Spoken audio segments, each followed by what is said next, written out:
When you're ready, Laura. Okay, so I'm Laura and this is my sports coaching presentation.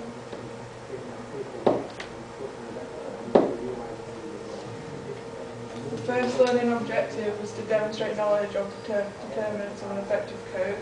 So you've got to look at what is a good coach, and that they need to be motivated, determined, enthusiastic and friendly, and they need to be a good role model and a leader.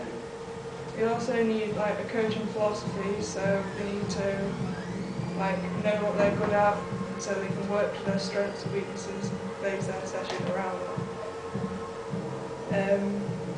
They need to be an appropriate match to different people from different backgrounds, ethnicity and all that. And this links into different coaching styles. And these are autocratic and democratic.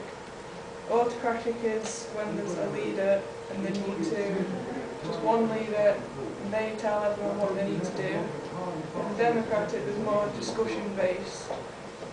And advantages of autocratic, it's clear, quick, and people have to be responsible, so they need to get it done quickly and efficiently. Disadvantages of autocratic, it doesn't give people many opportunities, and it doesn't allow creativity. Democratic advantages, it gives people new opportunities. So, say it was in football, if you want to be a captain, you've got the opportunity to be that captain and improve on your leadership skills. Disadvantages, it's not very fast, so say you're in a pressure situation, you kind of want to aim for that autocratic approach. Learning objective 2, that was the principles of behaviour in current coaching practices. So we've got dimensions of communication. This chart basically shows different things you can change in a coaching session. So it can be a task, human or environment. So if you want to change something to do with a human, say you're in a football situation where you're passing, you take out the, so they can't call out people's names, so they need to look up more and get that. Environment could be as simple as introducing cones, or just more space or less space.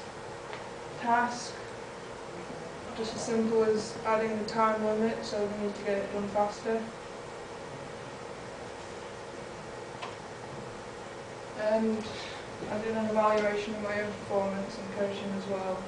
So some of the things I'm good at, I'm organised in my session. Participants couldn't understand what I wanted them to do. The area was safe, I gave good feedback. Looked professional, so you were wearing all the right attire. Everyone was included, so no one was left out along the sides, and I was confident in my delivery. And then I went on to things I could improve. So my demonstrations could have been better, so make sure everyone can see and break down the skill even more.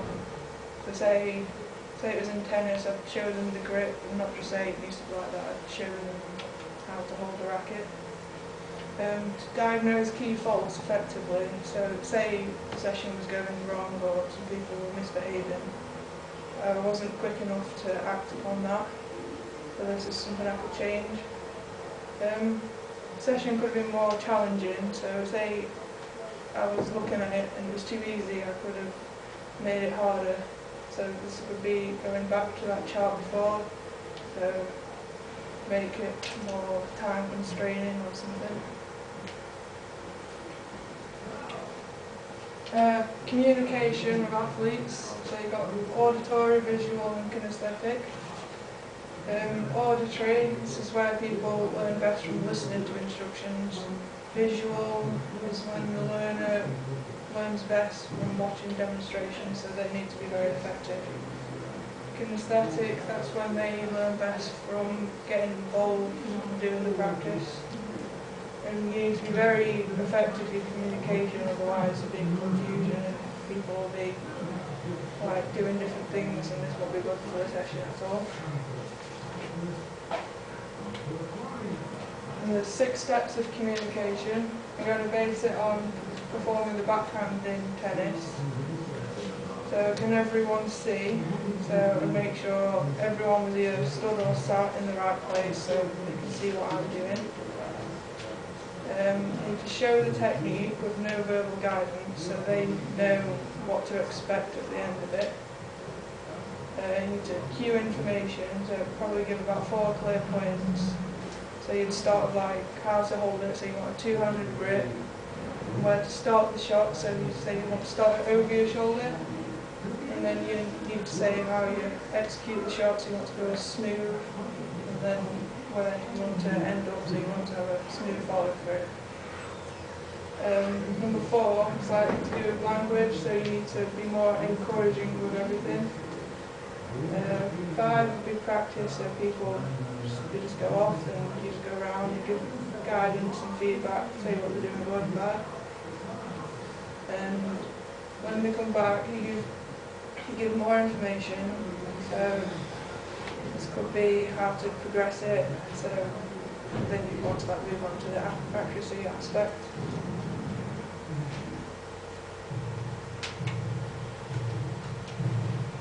So I've got development of coaching styles. So this is when you want to, so you know when to use which type of style. So autocratic, you want to use that for more younger people perhaps. So it's better for the session, you can run faster. Democratic would be more older people because they know what they need to improve on, so they can discuss that. And it's important to not include it's important to include non-violent communication. This links in well with autocratic coaching because they need to not go too far with the, we don't want to be aggressive basically. Tell Bruce. Motivating athletes, so different people have got different motivations, so they might want to do it for intrinsic reasons, so they want to just do it for their enjoyment, see their friends and stuff like that. Extrinsic, that could be stuff to what they actually gain, like a physical object, so they could be doing it for financial reasons. Being assessed, so it could be like football scouts coming around, so they're working hard to try and get a good place at another team. Could be their job, or it could be publicity, so they might be getting filmed and going on adverts or something. And this links in with their self-fulfilling prophecy, so say they want to do the sport because of like enjoyment reasons or even like financial reasons. They're getting the outcome and they're fulfilling that prophecy. It's a bit wordy this, but fear of failure, so it's just people like might work to a positive way or a negative way. Some positives could make them work very hard, so it could get more benefits out of that. So say they need to, so say they're working hard, they might get more goals or get fitter. Negatives, it might make force mistakes, so it could be like when they're dribbling and trying too hard and just make mistakes. Could be less enjoyment because they're under pressure too much. For a coach to manage the fear of failure in their team, they need to concentrate on the things they did well. So they need to like point out the good things they did and then to feel better about their performance. It's a bit wordy as well, but enhancing motivation, so basically just setting goals for them to achieve over a certain amount of time. Give the participants something to work to. Progression, so they could get better as they are doing this, and this would improve their confidence, and then they might feel better about doing the sport, making their motivation better. And athletes' limits, so you don't want to push them too far because it might make false mistakes and then their confidence just plummets. So they might not want to play anymore.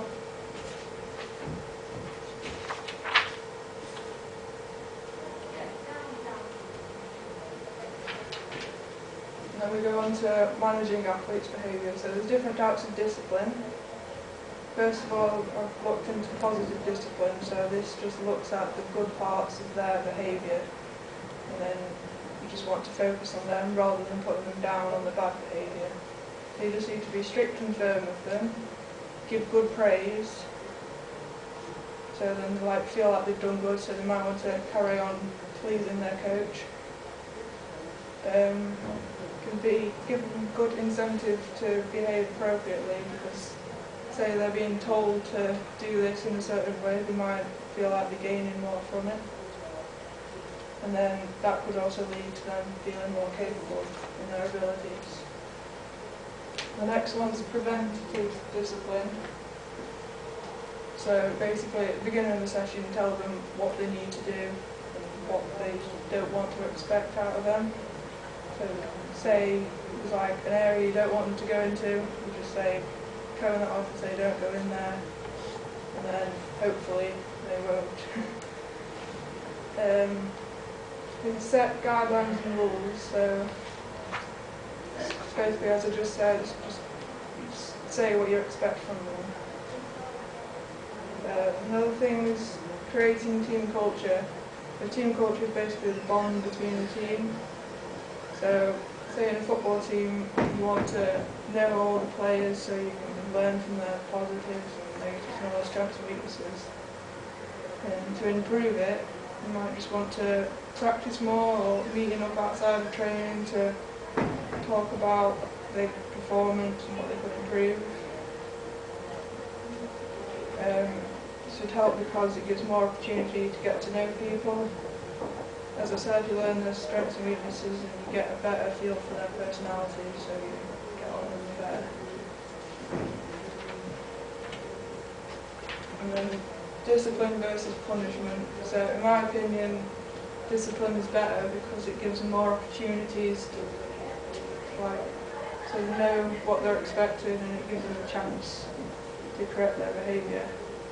I don't think punishment is the best way to do it, because they'll just see it as just being punished, so they don't want to do that anymore, so they'll just not feel very good about their performance. And then I'll move on to how to correct behaviour. So you might want to challenge them. So say you're in a football passing drill, say you're doing long passing and there's some players just kicking the ball everywhere. You want to still get that technique out of them. So say they're just kicking the ball as hard as they can. You want to make the ball loop up, just do different things about it to make so they're still doing it, but they're pushing themselves at the same time. Another way, just talk to them, just take them away from the group, tell them what they're doing wrong. Separate them from the group. This is like a last case scenario, but if it's the only way to get into their heads that they're doing something wrong, then that's good. Third learning objective is understanding young people. So an aspect of this is the maturity level of participants. Then this links into the autocratic and democratic approaches again. So the autocratic approach would be best used when you're coaching people that are less decisive, the younger people, to make the session run smoother, because the session needs to be fast paced to avoid the distractions and boredom that could happen with young people. If they were more mature, you go for the democratic approach, because they're more sensible, so you can discuss what you want to do, and they feel more responsible, so to might improve their skills as you're actually doing it. Then go on to early adolescence. So this you can use a hook tool, so it gets people back in, or just reasons they want to participate. So you see the social benefits, so they like the aspect of meeting up with friends, even if they're not very good at sport, it's just a benefit. And just gain confidence from joining in with a team, even if they're not good, as I said, they're just learning and getting to know other people. Teamwork, this is important throughout life, so it's just another advantage. setting and achieving goals. If you're working that in sport, it can link in with every other day-to-day goal. You can gain a sense of responsibility, so say your coach assigns you as a captain, you've learned from that, and then you've gained a sense of responsibility. So aspects of learning that are important. So you yourself as a coach and your participants need to have a good rate of attendance. So you can get to know all your participants and they can get to know you. You need to be good at gauging their reactions. So you know what to include and how they'd react to that, so you know what they find fun and what they find boring.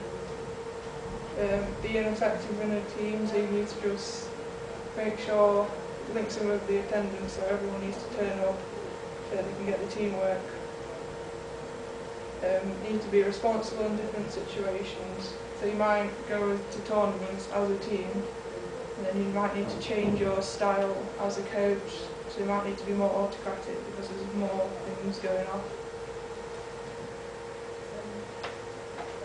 Next is about understanding the child. So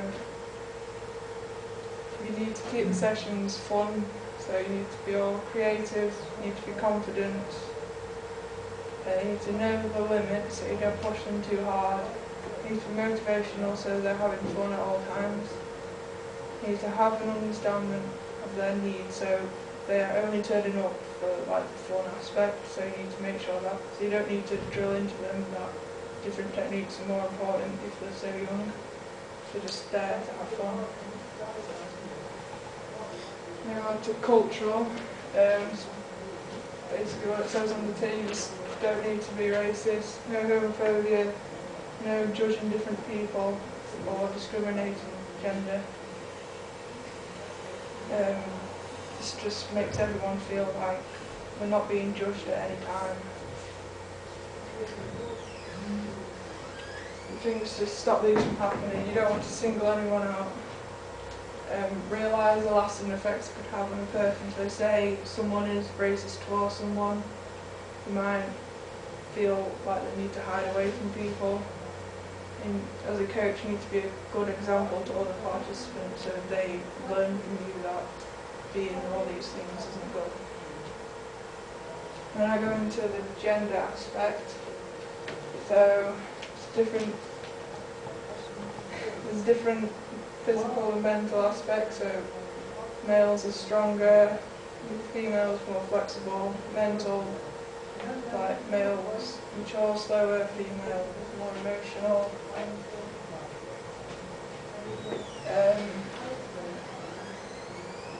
Males, as I said, less mature coaching differences, so they're like harder to coach. So if you coach in a group of males, they might tend to get carried away faster. Confidence, females have like more self-esteem, it's usually based a lot more on them. Criticism, males need to be more strong and specific with your criticism, whereas females, it takes immediate effect because you take it more personally. Chemistry, both are the same really, just want to get on with their teammates and have a good bond.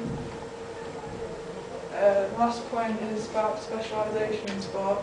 So this is basically only doing one sport from an early age and the negatives and positives of it. So just say you're doing karate, you're doing that all the time, you might overuse injuries. You can increase the pressure, so it's all you're working towards, so you work harder and do more pressure. Positives, you can progress to be a really high level, and if you enjoy it, you enjoy all your time you spend in that because you're doing it all the time.